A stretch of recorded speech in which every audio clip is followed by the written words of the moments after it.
Late February 1945, the Rhine Valley is frozen under a crust of ash and snow. Smoke curls over the ruins of a monastery turned field hospital, its stone walls cracked, its stained glass windows shattered into coloured shards. Inside, the air smells of ether, blood, and burned linen. Lanterns swing above rows of stretchers. German nurses move silently, their white aprons stained brown. Outside, artillery rumbles like a faraway storm. The front line is only a few kilometers away. Among the wounded lie not only German soldiers, but Americans too, men captured when the tide of war folded back on itself. Their uniforms now the same color of mud and dust. One nurse, her hands trembling from exhaustion, presses gauze to a young American's chest. His lips move. A faint whisper. "Thank you." She freezes. For a moment, the war disappears. Only breath, heartbeat, and disbelief remain. Somewhere outside, a gunfire echo fades into silence. In that silence, something unthinkable begins, a fragile peace, born amid ruins and mercy. By the beginning of 1945, the Third Reich was dying.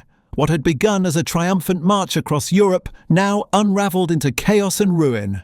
The once mighty German army, battered on two fronts, was fighting not for victory, but for survival. To the east, the Red Army was advancing relentlessly through Poland, Silesia, and into East Prussia, leaving nothing but devastation behind.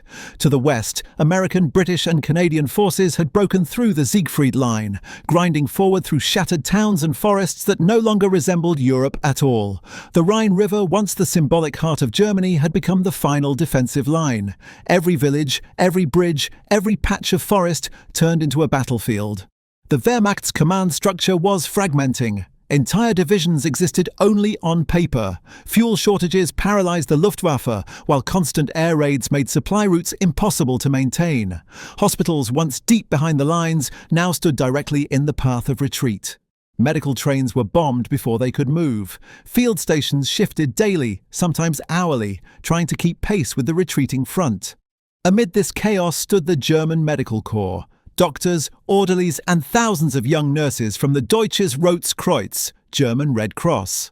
Many were barely out of nursing school, some had been drafted from civilian hospitals, others had volunteered years earlier when the war still promised glory. Now they worked in ruins, basements, barns, cellars, and, as in our story, a monastery whose bells had long fallen silent. Their mission, to save whoever could still be saved, regardless of rank or uniform. In the western sector, the Battle of the Bulge had just ended.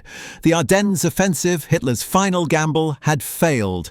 Tens of thousands of German soldiers were dead, wounded, or captured. American divisions were pushing toward, the Rhine, determined to cross before the spring thaw.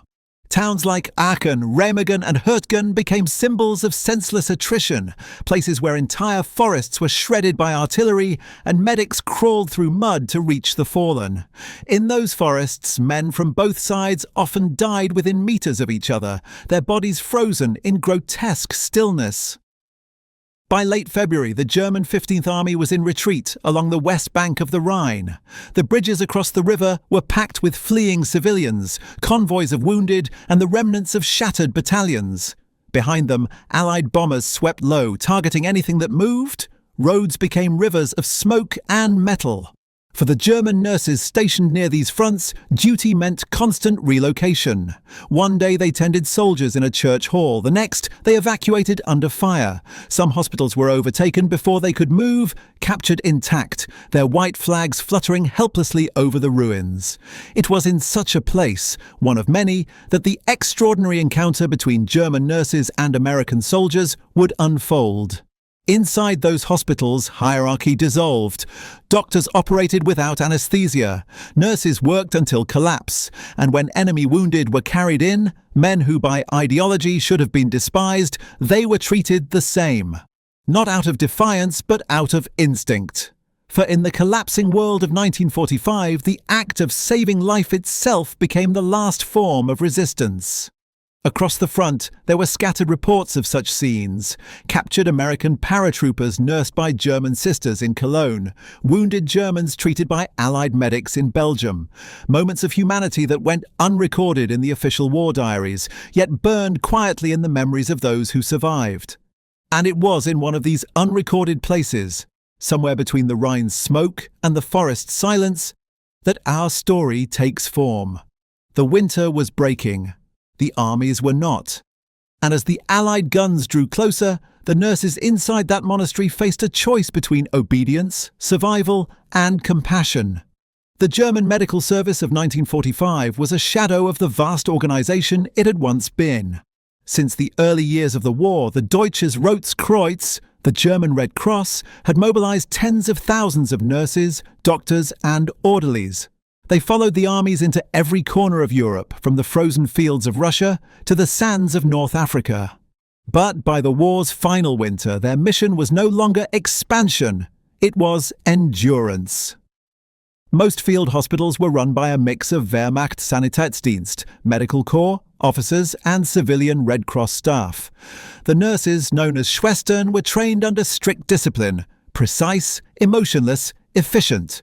They were taught to obey orders without hesitation, even under bombardment.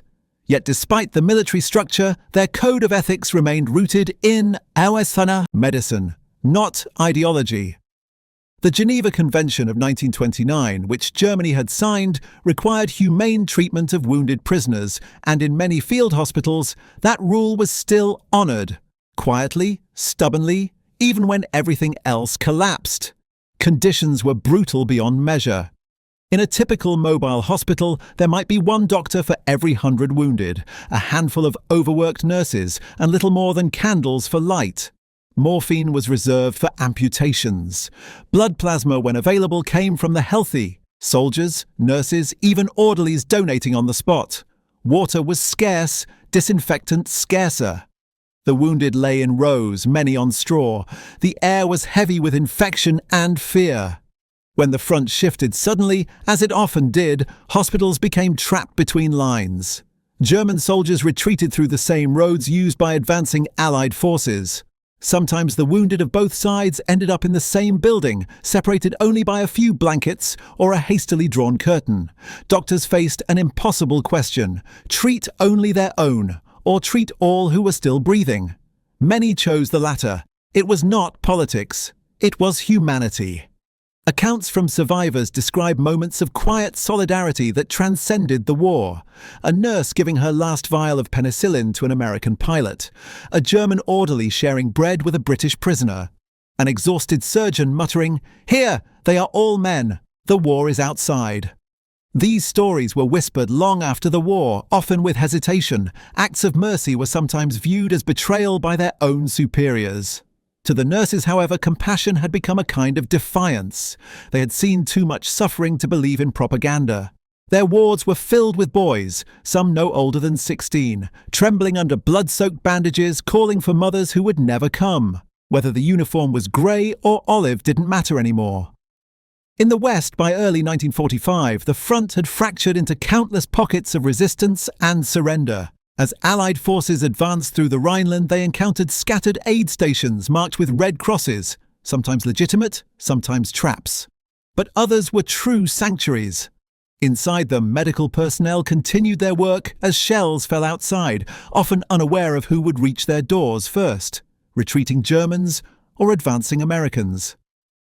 In one such monastery hospital, the situation had reached a breaking point. Supplies were gone. Half the staff wounded themselves. The line of stretchers never ended.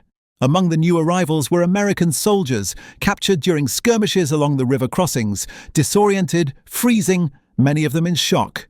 Protocol dictated that enemy wounded were to be treated last. But the nurses, weary, numb, and bound by oath, treated them anyway. They cleaned wounds, shared bandages, whispered reassurances in broken English. 4. These women, the war's ideology had already collapsed. Their struggle was no longer between nations, but between cruelty and compassion. Outside, the thunder of the Allied artillery was drawing closer. Orders came down to evacuate, but there was nowhere left to go. The river crossings were closed, the roads impassable. The monastery would become a trap. Still, the nurses worked on. Each movement, each heartbeat was resistance against the madness consuming their world. And, as the line between friend and foe dissolved within those crumbling walls, something remarkable began to unfold. The quiet emergence of empathy where hatred had once reigned. In war, humanity often hides behind the sound of guns, but in that monastery, stripped of uniforms and rank, it stood in plain sight. The nurses were exhausted beyond words. Some had worked 3 days without sleep, hands cracked from washing wounds with cold water. Their faces were hollow, eyes red from gas lamps and smoke. Many were barely 20 years old, sent to the front believing they'd serve their fatherland with pride, not watch it collapse around them. The soldiers on the stretchers were no different. American, German, all pale, shivering, covered in the same mud. The distinctions of the battlefield vanished under the smell of antiseptic and fear. When a nurse pressed a cloth to an American's forehead, she did it with the same care as for her own brother. For a fleeting moment, the war outside the monastery didn't exist. There were only the living and the dying. In those whispered thank yous, humanity returned, fragile, trembling, but real. And in that fragile quiet, another force shaped the story. The tactical chaos that brought them all together. The encounter between these nurses and American soldiers was not planned. It was the product of a broken battlefield. By late February 1945, Allied forces were pushing toward the Rhine with relentless pressure. The US 1st and 9th Armies were advancing through the Rhineland campaign, driving the Germans from one makeshift defensive line to another. The once coherent German front had shattered into scattered resistance groups, each fighting without coordination. The monastery-turned-hospital sat in the midst of this disintegration, a rear area medical post that suddenly found itself at the front. A German infantry regiment, retreating through the nearby forest, had collapsed under American artillery fire. The wounded were dragged back toward the monastery where the nurses and a few doctors tried desperately to cope. But then came a new wave. American prisoners, captured during skirmishes on the outskirts. Their own medics were dead or missing. The German doctors hesitated, then allowed them inside. It was a decision not of politics, but of practicality. The enemy wounded took up space, but to leave them outside meant certain death. The lines between combat and compassion blurred. Outside, German sentries fired blindly into the woods. Inside, their nurses knelt beside American soldiers, stitching wounds under the distant thunder of artillery. That was the paradox of late-war Germany, where the same hands that served a collapsing regime also preserved the last traces of decency left in it. And as the shells grew louder, another front emerged, not of soldiers, but of doctors fighting death itself. The hospital's surgery was a dining hall stripped bare. Tables became operating platforms. Window glass was gone, replaced by blankets nailed to frames. Instruments were boiled in rainwater. The chief physician, once a respected surgeon in Dusseldorf, worked with nothing but scalpels, gauze, and courage. He knew his efforts were often futile. Gangrene spread faster than hope. Blood transfusions were performed by gravity. Bottles hung from ceiling beams. Nurses performed tasks far beyond their training. They amputated, administered morphine, cleaned the dead. Their faces remained blank, not from coldness, but from necessity. Amid this grim order, the arrival of the American wounded caused quiet tension.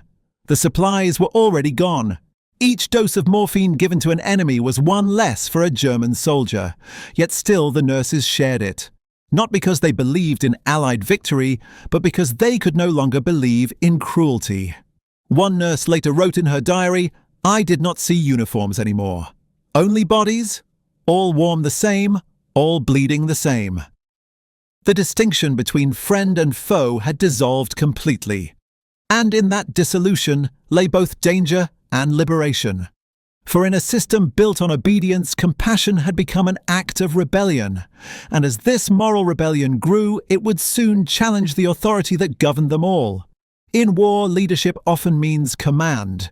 But here, It meant conscience. The head physician of the monastery hospital, Oberstabsarzt Wilhelm Kramer, had once served with the Sixth Army on the Eastern Front. He had seen what the regime demanded in the name of victory and what it destroyed in the process.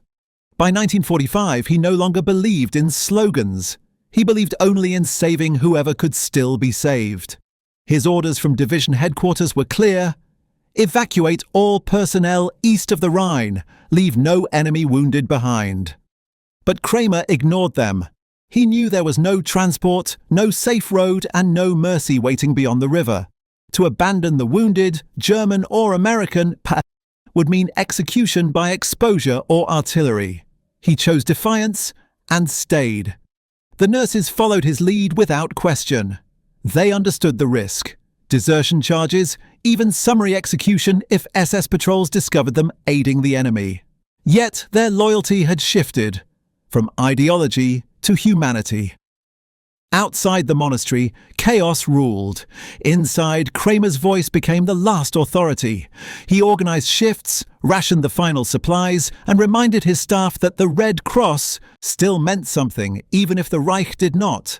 His leadership was quiet, almost invisible, but it was the kind that endures: moral, compassionate, defiant. And it was mirrored unexpectedly by men wearing a different uniform. Among the American prisoners lay a combat medic from the 9th Infantry Division, Private John Peterson. Despite his wounds, he assisted where he could, translating, advising, even holding instruments during surgeries. To the Germans, he was an enemy. To the nurses, he was simply another healer. In that shattered monastery, two enemies led together, one German, one American, both fighting not for victory, but for life. The mind of war collapses differently than the body. By 1945, most of the nurses no longer felt fear, only emptiness. They had watched too many die, carried too many stretchers, written too many names that would never reach home. They existed in a state of suspended reality. The outside world, the Führer's speeches, the promises of triumph, had dissolved. All that remained was a small, flickering sense of duty. But even that duty had changed. What happens when obedience no longer feels righteous? For many of these women, the answer came quietly. It came in the moment a wounded American reached for their hand, or when a dying boy in a German uniform whispered for his mother and received comfort from a foreigner. It was then that the ideology of war finally shattered, not in defeat, but in empathy. Psychologists who later studied post-war testimonies noted a striking theme. Nurses remembered the compassion more vividly than the horror. The moments they broke rules to save lives stayed with them for decades. They described them not as bravery, but as survival of the soul. Inside the monastery, even as bombs fell, that survival took the form of small acts. A shared cigarette, a song hummed softly while changing dressings, a word of comfort whispered in two languages. These moments rebuilt a kind of sanity.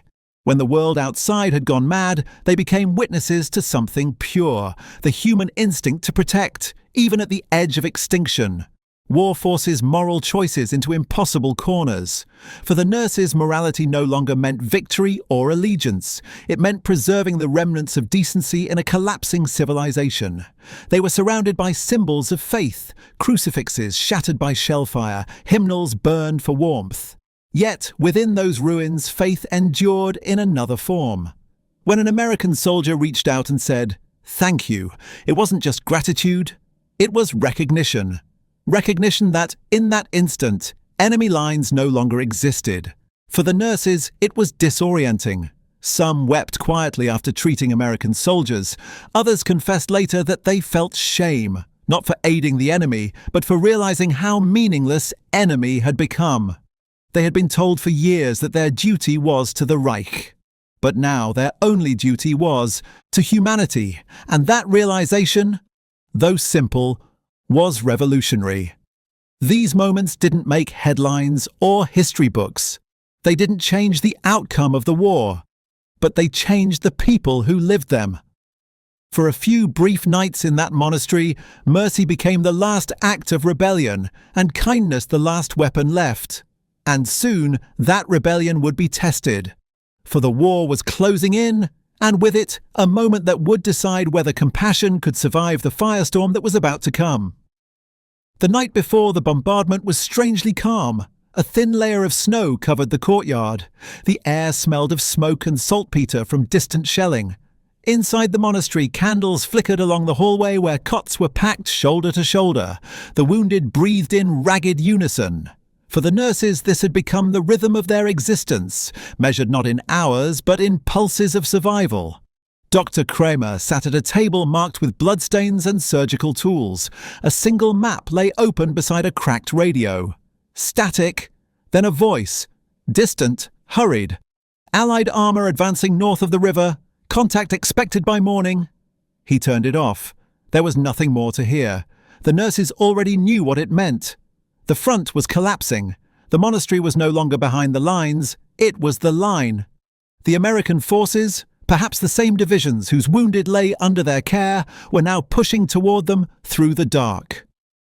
Around midnight, the shelling began. It started as a low rumble, then built into a rolling thunder that shook the windows.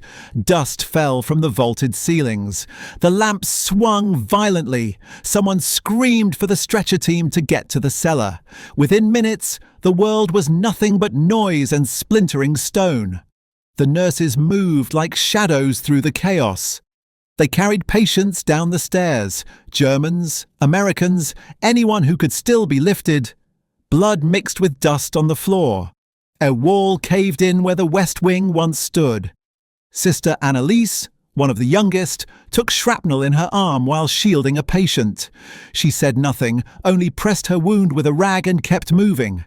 Below in the cellar, the survivors huddled among crates of bandages and empty morphine bottles. There were no lights now. Only the flicker of a candle reflecting off terrified faces. The bombardment was relentless. Each explosion felt closer than the last, like the earth itself was breaking apart. When the ceiling above the stairwell gave way, 2 men, 1 German, 1 American, were trapped under fallen beams. Without hesitation, 2 nurses and an orderly dug through the debris. They pulled at the wood with bare hands until their nails split. The American's leg was crushed, the German's face burned, but both were alive. The nurse, breathing heavily, whispered the same words to each in German. Du lebst, halte durch. You're alive. Hold on. Upstairs, flames began to spread through the east corridor. The wind carried embers into the rafters, turning the ancient wood into a torch. The nurses soaked blankets in what little water remained and beat back the fire, coughing in the smoke. In that choking darkness, nationality no longer existed. There were only people trying to keep one another alive. By dawn, the shelling stopped. The world above was silent except for the crackle of fire and the occasional distant gunshot. The monastery was a ruin. The roof collapsed, the chapel destroyed, the Red Cross flag half burned. But inside, the wounded still breathed.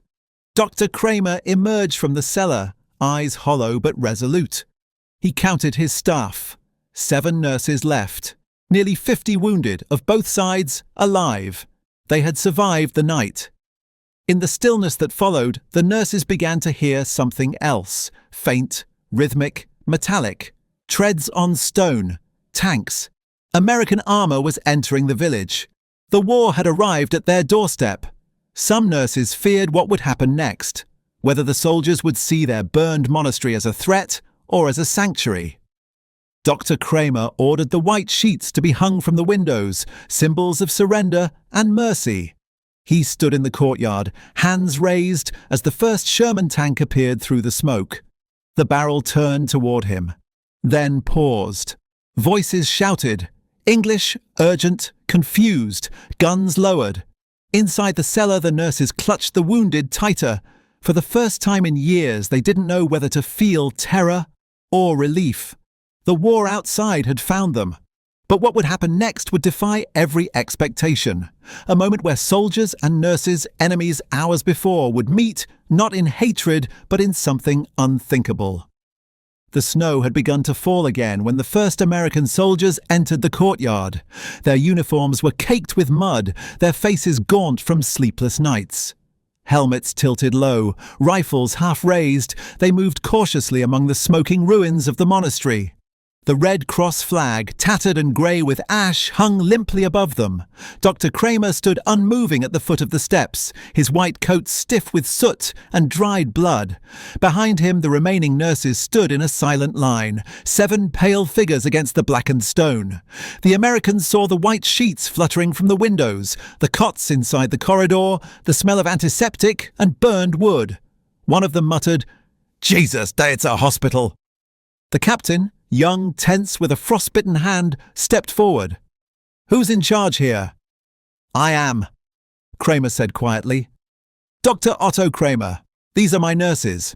We have wounded German and American." The captain hesitated, scanning the faces behind him. "You're treating our men?" "Yes." "Why?" Kramer's gaze didn't waver. "Because they were bleeding." The captain said nothing, for a moment. Then he lowered his rifle. Behind him, his men followed suit. Inside, the Americans moved through the shattered corridors, their boots crunching over glass and debris. They saw what remained, stretchers lined with bodies, some breathing, some still. The nurses tended to all without distinction. A German orderly handed a bandage roll to an American medic, who took it wordlessly. For the first time, their hands met not as enemies, but as men doing the same work. Private Evans, barely 20, knelt beside one of the wounded, an American whose dog tag he recognized. "Christ, you made it," he whispered. The nurse beside him, Sister Annalise, her arm bound in gauze, nodded faintly. "He will live," she said in halting English, "if you bring more morphine." Outside, snow began to blanket the corpses in the yard, soldiers of both sides, indistinguishable now under the white. The captain and Dr. Kramer stood at the doorway watching the smoke thin into the morning air. Neither spoke for a long while. Finally, the captain said, "We'll bring supplies. Food, medicine." Kramer blinked as if uncertain he'd heard correctly. "You would do that?" "Yeah," the captain said, eyes still fixed on the ruined chapel. "You've done more for my men than I could have asked for." That afternoon, American medics arrived with crates of rations and medical gear. They worked side by side with the German staff. Some shared cigarettes, others traded words in broken phrases. "Danke," "Thank you," "Yes," "Here." It was clumsy, human, real. By nightfall, the monastery had become a strange island, half occupied, half liberated, wholly outside the logic of the war. No one saluted. No one gave orders beyond what was needed to keep the wounded alive. A ceasefire had formed here, not written, not declared, but lived. One nurse wrote in her diary that night, "The Americans eat with us. They call us sisters. I think they see how young we are. The war feels very far tonight, as if we have stepped outside of time. I fear the spell will not last." She was right. 2 days later, orders would come from both sides. Commands to move on, to evacuate, to abandon the sanctuary. But for those 2 days, something impossible had existed. A world where compassion outweighed obedience, and where mercy became an act of quiet rebellion. When the Americans finally left, the captain turned to Kramer one last time. "I don't know what this place was before the war," he said, "but maybe it's holy again." Kramer didn't answer. He only nodded, eyes tired but steady. After they were gone, the monastery stood silent once more, but not the same silence as before. This one carried the faint echo of shared laughter, of prayers spoken in 2 languages, of life preserved amid death. The snow kept falling, covering the tracks of the tanks, softening the ruins until they looked almost peaceful again. For a brief moment in the vast machinery of war, humanity had remembered itself. March 1945. The Rhine crossings began. Operation Lumberjack was pushing deep into the heart of Germany, and the once isolated monastery hospital now lay behind the rapidly advancing American front. The war was collapsing, not suddenly but like a structure whose foundations had already been eaten away. When the American command learned of the field hospital that had treated both Allied and Axis wounded, they ordered it documented before evacuation. A young war correspondent, a lieutenant attached to the 12th Army Group, arrived with a camera and a notebook. He expected propaganda. What he found was something else entirely. The monastery was still standing, but barely. The courtyard smelled of disinfectant and charred timber. The Red Cross flag had been rehung, this time clean, almost defiant. Inside, the wards were emptying. The German wounded who could walk were being processed as prisoners of war. The rest were transferred to Allied medical stations. The nurses packed instruments into wooden crates, labeling each one carefully in both German and English. Lieutenant Harris Studbon, that was the correspondent's name, spoke to one of them, Sister Anneliese, through a translator. He asked her why they had helped the Americans when their own lines were collapsing. She paused, eyes lowered. "Because the suffering was the same," she said simply. "We forgot to ask who they were." He wrote those words down. They would appear weeks later in a short dispatch printed in stars and stripes, titled "The Nurses Who Forgot the War." The story spread quietly among soldiers moving east. Some read it in mess tents or on tank hulls, passing it from hand to hand. For many, it was the first time they saw Germans described not as fanatics or monsters, but as exhausted human beings trying to hold on to a last fragment of decency. When Dr. Otto Kramer was interrogated after capture, the Allied officer in charge reportedly said, "You saved our men. That counts for something." He was never charged with war crimes. Instead, he was later enlisted by the American Medical Corps as a local liaison for the repatriation of civilian hospitals in the region. By 1946, he had returned to civilian practice, a quiet country doctor in a land still sifting through its guilt. The monastery itself did not survive long after the war. In 1948, during reconstruction, its upper floors were demolished. The lower cloisters became a memorial chapel. A small bronze plaque was fixed beside the doorway. It read, "Here in February 1945, German nurses and American soldiers tended the wounded together. For 2 days, compassion defeated war." Every year, veterans from both sides came, some in wheelchairs, others carrying photographs. They would stand together in silence, the air filled with birdsong instead of artillery. Few spoke. None needed to. In 1965, 20 years later, the US Army Archives declassified several reports from the area. Among them was a field note from Captain William Carter, the same officer who had led the first patrol into the monastery courtyard. He had written, "We found a hospital run by German staff. They were helping our men. We didn't know what to do at first. We'd never been trained for this kind of enemy. In the end, we just helped them. It felt like the only sane thing left to do." Carter died in 1953 in a car accident back home in Ohio. He never knew that his words would later appear in textbooks on wartime ethics and humanitarian law. The story of the nurses was never taught widely, but it endured quietly. In letters, memoirs, and the fading recollections of those who lived through it. It became one of those rare moments in the vast, impersonal machinery of the Second World War where individual conscience broke through the noise of ideology. The monastery's ruins still stand today, moss-covered and silent, surrounded by the forests of the Rhineland. Locals say that if you visit in winter when the snow falls thick, you can still see the faint outline of a red cross painted on the old stone wall, as if the war had left behind not only scars, but a faint trace of mercy. For many of the nurses, peace was not a return. It was a reckoning. When Germany surrendered in May 1945, the Red Cross units were disbanded and absorbed into Allied-controlled hospitals. Those who had once worn the swastika on their uniform sleeves were now interrogated, screened, and often distrusted. The lines between healer and accomplice blurred, especially in a nation struggling with the enormity of what it had done. Sister Annalise was only 23 when she was released from internment. Her nursing records, confirmed by Allied officers, proved she had treated both sides. She moved to Cologne, working in a small clinic rebuilt from the ruins. There, for the next 30 years, she never spoke publicly about the war.